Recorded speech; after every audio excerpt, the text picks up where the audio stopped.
افغان طالبان حکومت کے بعد ویسے یہ طے ہو گیا تھا کہ اب وہاں استحکام آ رہا ہے، تو جو افغانی پاکستان میں ہیں وہ دھیرے دھیرے واپس جائیں گے، اور جانا بھی چاہیے، اور اس پر کوئی ناراضگی بھی نہیں ہونی چاہیے، کیونکہ ہمارا اپنا ملک معاشی ابتری کا بھی شکار ہے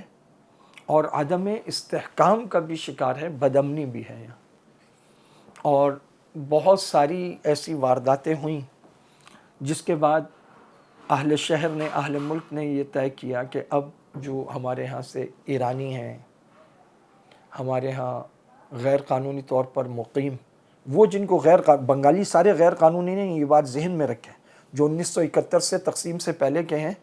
اور اس کے بعد سے مستقل یہاں رہ رہے ہیں، وہ اور ان کی اولادیں 100% پاکستانی ہیں اور ان کو پاکستانی پاسپورٹ اور آئی ڈی کارڈ ملتا ہے، یہ ان کا قانونی حق ہے۔ جو غیر قانونی ہے وہ اور جو افغانی ہیں، 40 سال ہم نے میزبانی کی، اللہ تعالیٰ اسے قبول فرمائے، اب وہ دھیرے دھیرے جائیں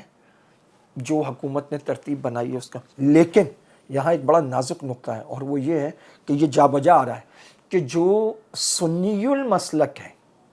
ان کو تو نکالا جا رہا ہے، دھکیلا جا رہا ہے، رگیدا جا رہا ہے، روندا جا رہا ہے، بھیجا جا رہا ہے، اور جو دوسرے لوگ ہیں وہ اپنے علاقوں میں موجود ہیں، کوئی ہزارہ کے نام سے وہاں ٹکا ہوا ہے، کوئی کسی اور نام سے ٹکا ہوا ہے، کراچی میں قصبہ، کٹی پہاڑی، اس طرف کے علاقے، وہ کہہ رہے ہیں بہت بڑا علاقہ ہے، افغانی ہیں، 100% افغانی ہیں، لیکن ہزارہ کے نام سے یہاں پر ٹکے ہوئے ہیں، ان کی عبادت گاہیں بھی یہ نہیں ہونا چاہیے۔ اور اس پر جتنے حضرات، جو حضرات سن رہے ہیں، جو صحافی سن رہے ہیں، اور اپنے بڑے علماء تک، ائمہ تک، اور اپنی جماعتوں کے قائدین تک یہ بات پہنچائیں کہ جب آپ بھیج رہے ہیں پھر بلا تفریق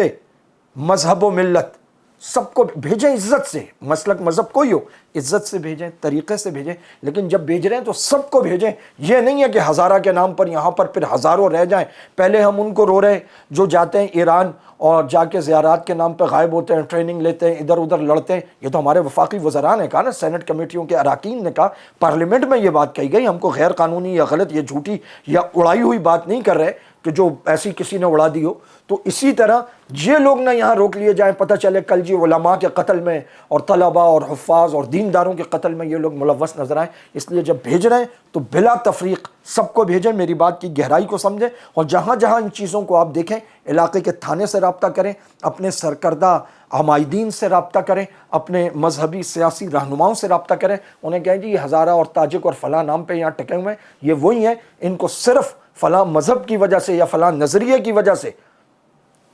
ترجیح دی جا رہی ہے، یہاں روکا جا رہا ہے۔ ایسا نہ ہو، مذہبی طور پر پہلے سے زیادہ خدا نہ کریں یہاں پر قتل و غارت ہو۔ اللہ تعالی ہمارے ملک کو امن دے، قانون دے، قانون کی پاسداری اور عملداری دے۔